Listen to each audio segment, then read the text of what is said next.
Welcome to Tudors Dynasty's podcast, 5-Minute History, where we bring you the fascinating and forgotten tales of the past.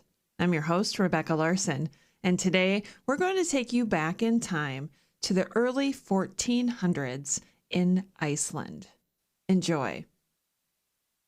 The Tudors Dynasty Podcast. Spotify for Podcasters lets you record and edit podcasts right from your phone or computer. So no matter what your setup is like, you can start creating today. With Spotify for Podcasters, you can earn money in a variety of ways, including ads and podcast subscriptions.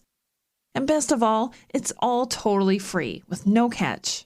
I highly recommend you give it a try. Download the Spotify for Podcasters app or go to spotify.com/podcasters to get started.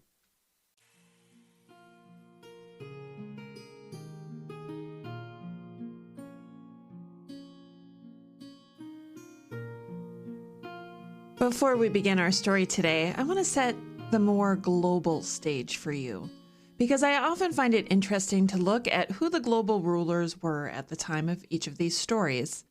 Today's episode takes a look at the early days of the 15th century.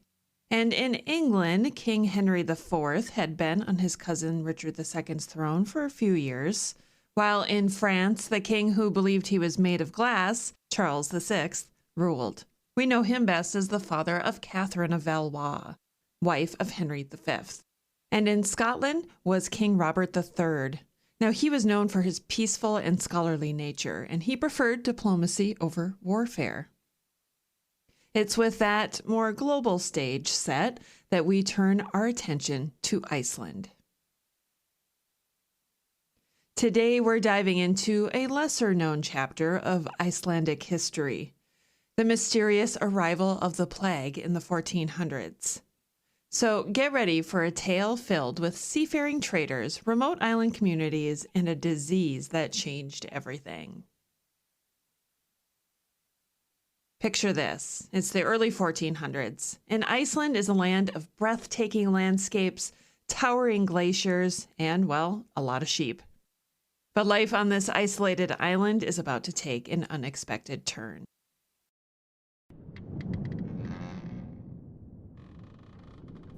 Trading ships sailed across the North Atlantic, connecting Iceland to the bustling ports of Europe. These vessels carried not just goods, but also whispers of a deadly disease that was wreaking havoc on the continent.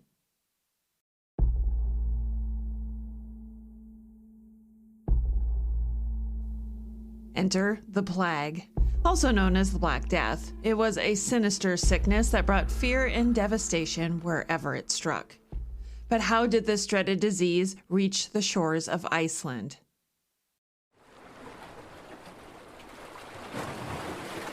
Our tale begins with those very ships sailing across treacherous seas, carrying both goods and unsuspecting carriers of the plague.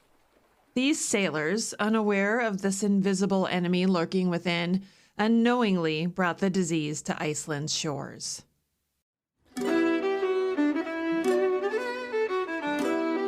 Now, let's not forget the Icelandic chieftains, the Godar, who ruled their respective regions with power and influence. They were the ones faced with the challenge of dealing with this newfound menace. At the time, Iceland was under the rule of the Norwegian crown, part of the Kingdom of Norway, and ruled by King Eric III.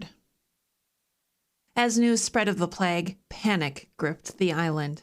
The Godar knew that they had to act swiftly to protect their people. Quarantine measures were put in place, isolating affected areas to prevent the spread of the disease, and it was a race against time. But the plague, like a relentless foe, took its toll on the Icelandic population.